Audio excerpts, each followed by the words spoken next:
Ito na ang part 2 ng kurumbot at kung paano ito gamitin. Simulan muna natin ulit kung ano ang sakit ang kaya nitong pagalingin at kung ano-ano ang benepisyo na makukuha natin dito. Mayaman ito sa iron at talagang titibay ang ating mga buto. Mas maganda itong gamitin ng mga 40 years old pataas para may panlaban tayo sa osteoporosis. Mayaman din ito sa iron. Nakakagawa ito ng maraming red blood cells sa ating katawan na nagresulta na labanan ng anemia. Kahit na ito ay kamag-anak lamang ng passion fruit, pero pareho sila na nagtataglay ng sobrang taas ng antioxidants, vitamin C, flavonoids at potassium. Pag nagsama-sama ang mineral at bitaminang ito, nagiging aktibo ito para mag-counterattack sa mga free radicals na pumapasok sa ating katawan at tulong-tulong silang sugpuin ang mga cancer cells sa ating katawan at sama-sama din silang nagre-repair ng mga damaged tissues sa ating katawan. Nagagawa din itong ma-maintain ang blood pressure ng taong madalas gumagamit nito. Hindi lang yan, nagpapatibay ito ng ating ngipin at nagpapalusog ng ating gilagid. Maayos na ngipin at matibay na gilagid, fresh na amoy ng ating hininga. Ang mineral na taglay ng kurumbot ay malaki ang ginagampanan sa ating kidney na naglilinis at nagre-repair nito sa damage na natamo. Heto ang tamang procedure sa mga sakit na aking nabanggit.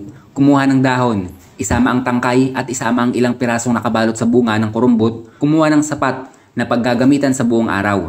Lagyan ito ng kalahating litrong tubig, pakuluan sa 10 minuto, at ito ay ubusin sa loob ng isang araw. At ito din ay nakakapagginhawa ng pakiramdam sa mga taong nahihirapang huminga dulot ng asma. Nalilinis din ito ang bakterya sa ating baga na nagdudulot ng tuberculosis, ubo, sipon at makapit na plema. Ang gagawin lamang ay kumuha ng dahon, tangkay at pinagbalutan ng bunga nito. Lagyan ng 2 tabong tubig at 10 minutong pakuluan.